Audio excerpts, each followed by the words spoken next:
اللہ کا نور برسے گا۔ ربیع الاول میں یہ سورت پڑھنا شروع کرو، گھر کا کونا کونا اللہ کے نور سے بھر جائے گا۔ حضرت محمد صلی اللہ علیہ وسلم نے فرمایا، بسم اللہ الرحمن الرحیم۔ السلام علیکم محترم ناظرین۔ ربیع الاول میں اگر کوئی عمل اللہ تعالیٰ کی رحمت اور برکت کو اپنے گھر کی طرف کھینچ سکتا ہے تو وہ ہے قرآن پاک کی تلاوت، کیونکہ قرآن کا ایک ایک لفظ سراسر نور ہے، سراسر شفا ہے، سراسر برکت ہے۔ اور ربیع الاول جیسا مبارک مہینہ جس کی فضاؤں میں ہی محبت مصطفیٰ صلی اللہ علیہ وسلم کی خوشبو رچی ہو، اس مہینے کی تیاری اس انداز میں کرنا کہ بندہ قرآن سے اپنا تعلق مضبوط کر لے، تو یہ اللہ کو بہت محبوب ہے۔ ایسی ایک مختصر سی صورت ہے قرآن پاک میں جو بہت ہی آسان ہے، ہر بندہ یاد بھی کر سکتا ہے، پڑھ بھی سکتا ہے، چاہے چلتے پھرتے ہوں یا بازار میں ہوں یا گھر کے کسی کام میں مصروف ہوں۔ یہ سورت چند آیات پر مشتمل ہے، مگر اس کے اندر رزق کو کھینچنے، برکت کو بڑھانے اور دل و دماغ کو سکون دینے کی طاقت ہے۔ جو بندہ ربیع الاول میں ہی اس سورت کو اپنا معمول بنا لیتا ہے، دن میں 3 بار پڑھ لیتا ہے، فجر کے بعد، مغرب کے بعد اور سونے سے پہلے، یعنی 3 بار، تو اللہ تعالیٰ اس کے رزق میں ایسی کشادگی عطا فرماتے ہیں کہ کبھی کمی محسوس نہیں ہوتی، اور اس کے گھر کے کونے کونے میں اللہ کا نور اترتا ہے، برکت چھا جاتی ہے اور پریشانیاں، بیماری، رزق کی تنگی سب کچھ دور ہو جاتا ہے۔ اس سورت کو پڑھنے کے ساتھ ساتھ اگر انسان پورے قرآن کی تلاوت کو بھی اپنی زندگی کا حصہ بنا لے تو یاد رکھیں کہ قرآن پاک کا ہر لفظ اللہ کی رحمت اور نور ہے۔ قرآن کو دل سے پڑھتا ہے، سمجھ کر پڑھنا رب کے ساتھ تعلق جوڑنے کا سب سے مضبوط ذریعہ ہے، تو اس کے لیے آج ہی سے قرآن سے محبت کا آغاز کریں اور اس مختصر سورت کو دن میں 3 بار پڑھنے کا معمول بنا لیں۔ اللہ آپ کی زندگی میں وہ سکون، وہ راحت، وہ خوشیاں بھر دے گا جن کی آپ کو تلاش ہے، اور آپ کا گھر انشاءاللہ دولت، صحت، محبت اور برکت سے لبریز ہو جائے گا۔ ربیع الاول کا مہینہ اسلامی سال کے ان مہینوں میں سے ہے جسے اللہ تعالیٰ نے اپنی بے شمار رحمتوں اور برکتوں سے نوازا ہے۔ یہ وہی بابرکت مہینہ ہے جس میں سید الانبیاء رحمت للعالمین حضرت محمد مصطفیٰ صلی اللہ علیہ وسلم اس دنیا میں تشریف لائے۔ یہی وجہ ہے کہ جب بھی ربیع الاول کا چاند نظر آتا ہے تو اہل ایمان کے دل خوشی، نور اور سکون سے لبریز ہو جاتے ہیں۔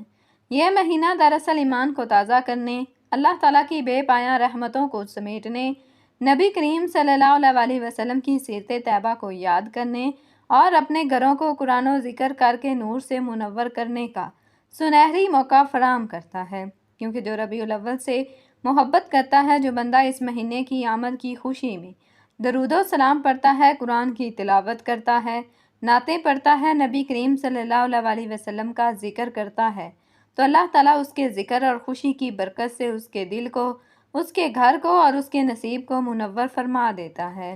تو ناظرین، ربیع الاول کا مہینہ محض تاریخوں کا مجموعہ نہیں بلکہ رحمتوں کا نزول ہے، اور جو بندہ اس مہینے کی آمد سے پہلے ہی ذکر و اذکار شروع کرتا ہے، نبی پاک صلی اللہ علیہ وسلم کے میلاد کی خوشی میں یہ عمل کرتا ہے، تو اللہ رب العزت اس کے اس عمل سے راضی ہوتا ہے، اس کے گھر کے کونے کونے میں نور برستا ہے، دولت، سکون، محبت اور رحمت اس گھر کا حصہ بن جاتی ہے۔ جو بندہ ربیع الاول کی برکت کو دل سے مانتا ہے اور اس مہینے سے سچی محبت کرتا ہے، اللہ تعالیٰ اس کے دل کی حاجتیں پوری فرما دیتا ہے، دعائیں قبول ہوتی ہیں، مصیبتیں دور ہو جاتی ہیں، اور اللہ کی خاص رحمت اس بندے کو گھیر لیتی ہے۔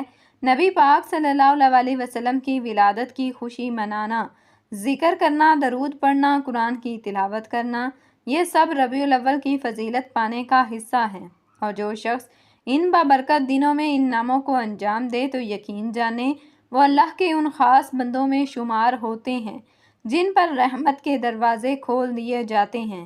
تو ناظرین، ربیع الاول یہ وہ وقت ہے جب ہر مومن بندہ اپنے دل کو نبی پاک صلی اللہ علیہ وسلم کی محبت سے بھر لیتا ہے، اپنی زبان کو ذکر سے اور اپنے اعمال کو نیکیوں سے سجا دیتا ہے۔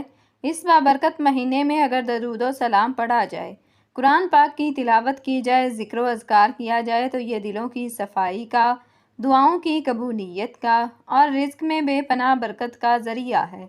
یہ صورت ایسی ہے کہ اگر ربیع الاول میں اسے پڑھنے کو معمول بنا لیا جائے تو اللہ تعالیٰ اس بندے کے گھر میں رزق ایسے کھول دیتے ہیں کہ وہ کبھی محتاجی نہ دیکھے، اور جب اللہ تعالیٰ خوش ہوتے ہیں تو انسان کا مقدر بھی بدل دیتا ہے۔ اس مہینے کی خصوصیات میں سے ایک یہ بھی ہے کہ اگر کوئی بندہ اس دوران اللہ کے کلام یعنی قرآن مجید کی تلاوت کو اپنی زندگی کا معمول بنا لے اور خاص طور پر وہ سورت پڑھے جسے رسول اللہ صلی اللہ علیہ وسلم نے بطور نور و برکت کی تعلیم دی ہے، تو اس کے گھر کے کونے کونے میں اللہ کا نور برستا ہے۔ اللہ تعالیٰ نے قرآن پاک میں بار بار اپنے نور کا ذکر کیا ہے۔ ارشاد باری تعالیٰ ہے، اللہ نور السماوات والارض، اللہ آسمانوں اور زمین کا نور ہے۔ یہ آیت اس حقیقت کو بیان کرتی ہے کہ اللہ کی ذات سراپا نور ہے، اور اس کے کلام یعنی قرآن مجید میں بھی وہ نور ہے جو مومن کے دل کو منور کرتا ہے، اس کی زندگی کو سکون بخشتا ہے اور اس کے گھر کو برکت سے بھر دیتا ہے۔ نبی کریم صلی اللہ علیہ وسلم نے بھی کئی مرتبہ اس بات پر زور دیا کہ قرآن مجید کی تلاوت گھروں میں کی جائے تاکہ وہ اجڑے ہوئے مقبروں کی مانند نہ ہو جائیں۔ چنانچہ جب انسان خاص طور پر ربیع الاول کے بابرکت دنوں میں قرآن پاک کی ایک مخصوص سورت کی تلاوت کو معمول بنا لیتا ہے تو اللہ تعالیٰ اپنے فرشتوں کے ذریعے اس گھر پر رحمتوں کا نزول فرماتا ہے۔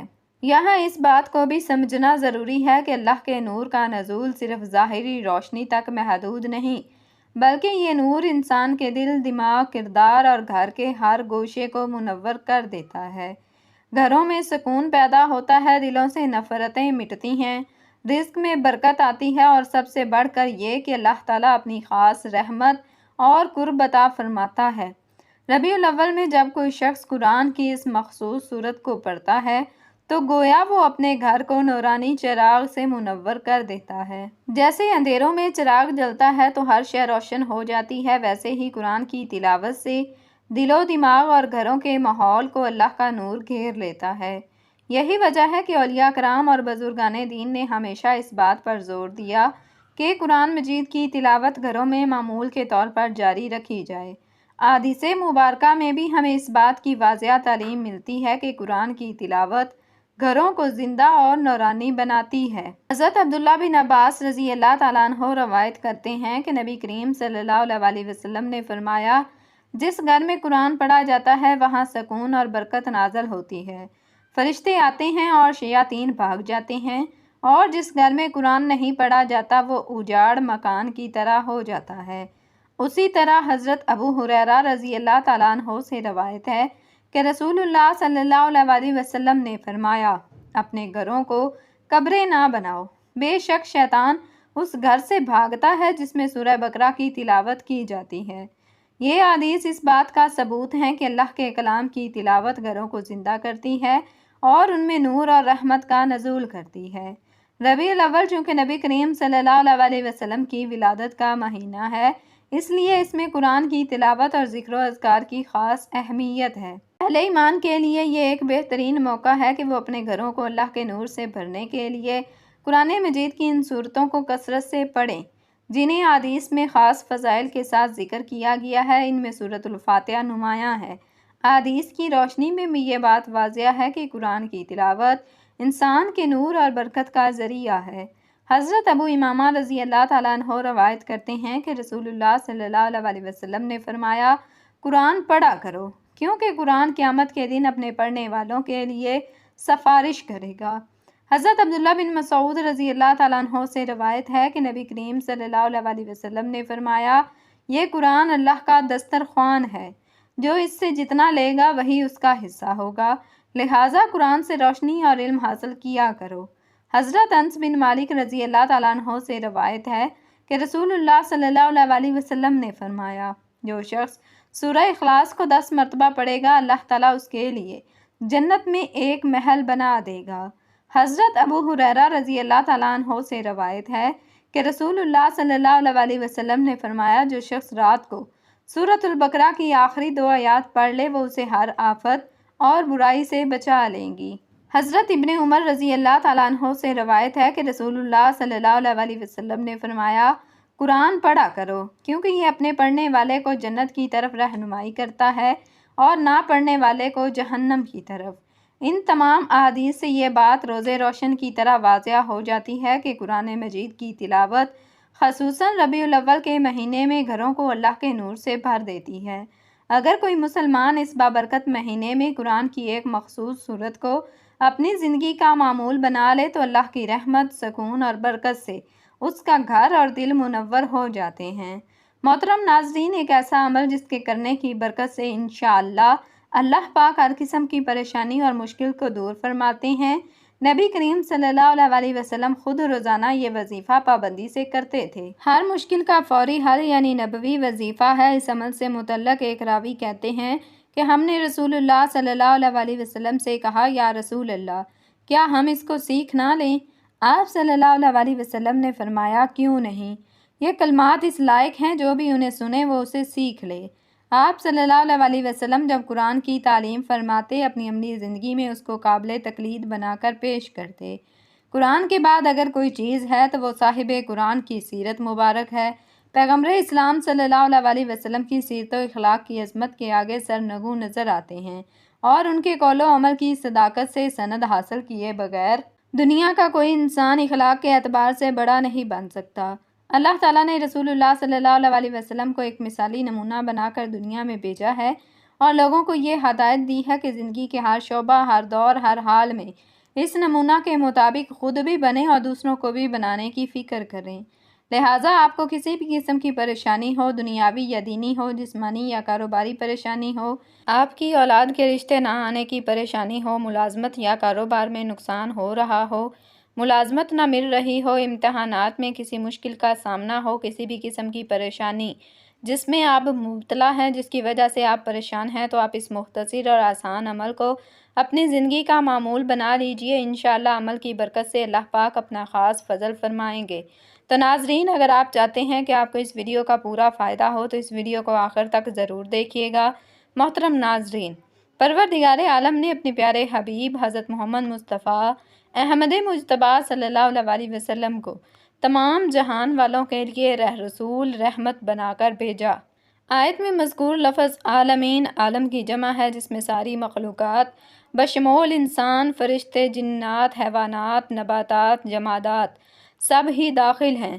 رسول اکرم صلی اللہ علیہ وسلم ان سب کے لیے رحمت اس طور پر ہیں کہ دنیا میں قیامت تک اللہ تعالیٰ کا ذکر و تسبیح اور اس کی عبادت و بندگی آپ صلی اللہ علیہ وسلم کے دم سے قائم اور آپ کی تعلیمات کی برکت سے جاری و ساری ہے۔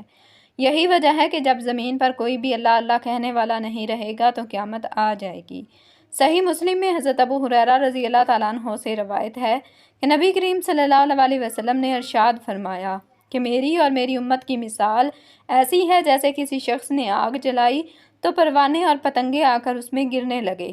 میں تمہیں کمر سے پکڑ پکڑ کر کھینچتا ہوں اور تم اس میں چھوٹ کر گرتے ہو، یعنی میرے منع کرنے کے باوجود تم اللہ کی نافرمانی، فسق و فجور کا ارتکاب کر کے جہنم کی آگ میں گرنے لگتے ہو، اور آپ کی رحمت انسانوں میں مومن اور کافر دونوں کے لیے عام ہے۔ صحیح مسلم میں حضرت ابو ہریرہ رضی اللہ تعالیٰ عنہ سے روایت ہے کہ آپ صلی اللہ علیہ وسلم سے التماس کی گئی، اے اللہ کے رسول صلی اللہ علیہ وسلم، مشرکوں کے لیے بد دعا فرمائیں۔ آپ صلی اللہ علیہ وسلم نے فرمایا کہ میں لوگوں کی لعنت کرنے والے بنا کر نہیں بھیجا گیا بلکہ مجھے رحمت بنا کر بھیجا گیا ہے۔ ایک حدیث میں آیا ہے، پیارے حبیب صلی اللہ علیہ وسلم، تو نہ ہوتا تو میں دنیا کو نہ بناتا۔ ایک حدیث قدسی میں فرمایا گیا ہے، میرے نبی، اگر آپ صلی اللہ علیہ وسلم کو پیدا کرنا مقصود نہ ہوتا تو میں آسمانوں کو بھی پیدا نہ کرتا۔ حضرت صلی اللہ علیہ وسلم کی ولادت باسعادت اللہ تعالیٰ کی عظیم ترین نعمتوں میں سے ایک نعمت ہے۔ ناظرین کرام، ایک بزرگ تھے جن کے پاس کچھ طلباء بھی رہتے تھے جو ان سے دین کا علم سیکھتے تھے۔ چنانچہ دن کے مختلف اوقات میں عوام الناس اس نافع وجود سے مستفید ہونے کے لیے آتے تھے، اپنی حاجات کے لیے دعائیں کراتے تھے۔ وہ بزرگ ایک دن اپنے طلباء کے ساتھ مسند پر بیٹھے تھے۔ ایک شخص آیا اور اس نے درخواست کی، اے حضور، میں بہت گناہ گار ہوں، میں نے ساری زندگی گناہ کیے، میرے لیے دعا کریں کہ اللہ پاک میرے گناہ معاف کر دے۔ ان بزرگ نے اسے نصیحت کی کہ استغفار، یہ ایک تصویر روزانہ کر لیا کرو۔ وہ شخص چلا گیا۔ اس کے بعد ایک اور شخص آیا اور شکایت کی کہ ایک لمبے عرصے سے ہمارے ہاں بارشیں نہیں ہو رہی، جس سے ہماری فصلیں تباہ ہو رہی ہیں، آپ دعا کر دیں اللہ پاک ہم پر اپنی رحمت فرمائے اور ہماری فصلیں تباہ ہونے سے بچ جائیں اور ہماری خوراک کا بندوبست ہو جائے۔ آپ نے اس شخص کو استغفار کے وظیفے کی تلقین کی۔ ابھی کچھ ہی دیر گزری تھی کہ تیسرا شخص آیا تو اس نے دعا کے لیے درخواست کی کہ میں بہت غریب انسان ہوں، میرے لیے دعا کریں کہ اللہ پاک میرے رزق میں فراوانی عطا کرے اور میری مالی مشکلات کو آسان کرے۔ ان بزرگ نے بھی وہی کہا کہ جو پہلے دو لوگوں کو کہا تھا۔ یہ سب ماجرا بزرگ کے طلباء بھی دیکھ رہے تھے اور حیران تھے کہ اتنے سوالی آئے، اور انہوں نے اپنی مشکلات کا ذکر کیا، لیکن ہر بار ان بزرگ نے ایک ہی جواب دیا کہ کثرت سے استغفار پڑھو تو اللہ تمہاری مشکل حل کر دے گا۔ ان میں سے ایک طالب علم نے اس بارے میں پوچھ لیا، یہ کیا ماجرا ہے کہ ہر سوال کرنے پر آپ نے ایک ہی جواب دیا کہ کثرت سے استغفار کیا کرو؟ تو اس پر بزرگ نے فرمایا کہ میں نے اپنی طرف سے کوئی بات نہیں بتائی، بلکہ جو قرآن کریم نے فرمایا ہے اسی کا ذکر کیا ہے۔ اب استغفار کون سا کریں؟ جو بھی استغفار آپ کو یاد ہو، استغفر اللہ ربی من کل ذنب و اتوب الیہ، یا پھر استغفر اللہ پڑھ لیں۔ کوئی بھی استغفار اگر آپ کو آتا ہے تو آپ اس کا ورد کر لیا کریں، پھر دیکھیں کہ اللہ پاک آپ پر آنے والی تمام مصیبتوں، مشکلات، مالی رزق کی تنگیاں کیسے آسانیوں میں بدل دیتا ہے۔ بلکہ کسی بھی شخص کو کوئی بھی پریشانی اور غم لاحق ہو تو استغفار کرنے کے بعد وہ یہ دعا پڑھے، سبحان اللہ و بحمدہ سبحان اللہ العظیم و بحمدہ استغفر اللہ۔ تو ناظرین محترم، وقت کی نزاکت کو مد نظر رکھتے ہوئے چلتے ہیں عمل کی جانب، اور آپ کو بتاتے ہیں کہ آپ نے اس عمل میں کون سی صورت اور کون سے کلمات پڑھنے ہیں کہ جن کے پڑھنے سے اللہ تعالیٰ گھر کا کونا کونا نور سے بھر دے گا، ہر طرف رحمتیں اور برکتیں نچھاور ہوں گی۔ حضرت محمد صلی اللہ علیہ وسلم نے فرمایا کہ جو شخص یہ عمل کرتا ہے خاص طور پر ربیع الاول میں، تو اللہ تعالیٰ اس کے گھر کو نور سے بھر دیتا ہے۔ تو آپ یہ عمل کسی بھی نماز کے بعد کر سکتے ہیں۔ آپ چاہے تو فجر کی نماز کے بعد پڑھ لیں، چاہے تو مغرب کی نماز کے بعد پڑھ لیں، یا رات کو سوتے وقت بھی اس عمل کو کر سکتے ہیں۔ اس عمل کو کرنے کے لیے آپ کی جو بھی حاجات ہوں، جو بھی خواہشات ہوں، جو بھی مقاصد ہوں، ان کو ذہن میں رکھتے ہوئے ان کی نیت کرتے ہوئے سب سے پہلے باوضو ہو کر نماز ادا کر لینی ہے، اور پھر حضور پاک صلی اللہ علیہ وسلم کی ذات اقدس پر درود پاک کا نذرانہ پیش کرنا ہے۔ ثواب کے لیے ایک مرتبہ میرے ساتھ بھی درود پاک پڑھ لیں۔ اللہم صلی علی محمد وعلی آل محمد کما صلیت علی ابراہیم وعلی آل ابراہیم انک حمید مجید۔ اللہم بارک علی محمد وعلی آل محمد کما بارکت علی ابراہیم وعلی آل ابراہیم انک حمید مجید۔ درود پاک پڑھنے کے بعد آپ نے 100 دانوں والی ایک تسبیح لے لینی ہے، اور سب سے پہلے سبحان اللہ و بحمدہ سبحان اللہ العظیم و بحمدہ استغفر اللہ کی ایک تسبیح پڑھ لینی ہے۔ اس کے بعد قرآن پاک کی وہ سورت، وہ ببرکت مختصر اور آسان رزق میں برکت دینے والی سورت جو 7 آیات پر مشتمل ہے اور قرآن پاک کی ابتدائی سورہ مبارکہ ہے، جسے سورۃ الشفا بھی کہا جاتا ہے، ام القرآن بھی کہا جاتا ہے۔ یہ سراسر شفا اور اللہ کا خاص تحفہ ہے۔ تو آپ نے سورۃ فاتحہ کی تلاوت کرنی ہے۔ بسم اللہ الرحمن الرحیم، الحمد للہ رب العالمین، الرحمن الرحیم، مالک یوم الدین، ایاک نعبد و ایاک نستعین، اہدنا الصراط المستقیم، صراط الذین انعمت علیہم غیر المغضوب علیہم ولا الضالین، آمین۔ سورۃ فاتحہ جو نبی کریم صلی اللہ علیہ وسلم پر نزول وحی کے ابتدائی دنوں میں حضرت جبرائیل علیہ السلام اللہ کے حکم سے لے کر آئے، اور فرمایا کہ یہ وہ سورت ہے جو رب کائنات نے خود اپنے خزانے سے عطا فرمائی ہے۔ یہ سورت ایسی روشنی ہے جو اندھیرے کو ختم کر دیتی ہے، دلوں کو سکون دیتی ہے، اور گھروں میں نور اور رحمت برسا دیتی ہے۔ سورۃ فاتحہ صرف نماز کی سورت نہیں، یہ بندے اور رب کے درمیان ایک رابطہ ہے، ایک گفتگو ہے، ایک عرض ہے، اور اس عرض کا جواب اللہ خود دیتا ہے۔ تو جو بندہ ربیع الاول جیسے بابرکت مہینے میں سورۃ فاتحہ کو اپنے روز کا معمول بنا لیتا ہے، روزانہ صبح و شام کم از کم 3 بار اس سورت کو دل سے پڑھتے ہیں، تو یقین اور توجہ کے ساتھ پڑھتا ہے تو اللہ تعالیٰ اس کے رزق میں ایسی برکت دیتا ہے کہ اس کے گھر سے محتاجی اور تنگ دستی دور ہو جاتی ہے، اس کے دل سے بے سکونی ختم ہو جاتی ہے، اور اس کی زندگی میں نور ہی نور بھر جاتا ہے۔ سورۃ فاتحہ نہ صرف رزق کے دروازے کھولتی ہے، بلکہ دل کی بیماریوں، نفسیاتی الجھنوں اور زندگی کی تھکاوٹوں کا علاج بھی ہے۔ اور یہ سورت نبی کریم صلی اللہ علیہ وسلم کے ان خاص تحفوں میں سے ہے جن پر خود جبرائیل علیہ السلام نے کہا کہ یہ نور اللہ نے آسمانوں کی بلندیوں سے آپ کے لیے خاص نازل فرمایا ہے۔ اگر آپ چاہتے ہیں کہ ربیع الاول میں ایسا عمل کیا جائے جو اللہ کو پسند آ جائے، تو رسول اللہ صلی اللہ علیہ وسلم کی خوشنودی کا ذریعہ بن جائے، تو سورۃ فاتحہ کو دن میں 3 مرتبہ بعد خلوص سے پڑھیں، بلکہ جب بھی نماز پڑھیں، نماز کے بعد دعا مانگنے سے پہلے 3 بار اس سورت کو لازمی پڑھیں، کیونکہ یہ صورت ایک دعا ہے، سب سے بہترین دعا۔ اگر آپ کو دعا مانگنا نہیں آتا تو اس صورت کو پڑھا کریں۔ یہ صورت آپ کے لیے سراسر ہدایت، حفاظت ہے، قبولیت ہے، آپ کی تمام حاجتوں کے لیے، آپ کی دنیا اور آخرت کی زندگی کے لیے بہترین دعا ہے۔ تو اس سورہ مبارکہ کو آپ نے 3 مرتبہ پڑھ لینا ہے اور اس کے بعد ایک تسبیح استغفار کی پڑھ لینی ہے۔ استغفار آپ مختصر سا بھی پڑھ سکتے ہیں، یعنی استغفر اللہ، پھر استغفر اللہ ربی من کل ذنب و اتوب الیہ۔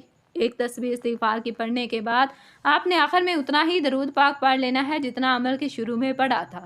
اس کے بعد میں آخر میں دعا کریں اور دیکھیں کہ کس طرح آپ کی زندگی میں اللہ کا نور برسنے لگتا ہے، کیونکہ سورۃ فاتحہ کا عمل کوئی عام نہیں، یہ سورت ایک دور ہے، سراسر رحمت ہے جو دلوں کو بھی بدلتی ہے اور مقدروں کو بھی عمل کرنے سے گھر کے کونے کونے میں اللہ تعالیٰ کا نور برسے گا اور اللہ تعالیٰ کا خاص فضل و کرم آپ پر برسے گا۔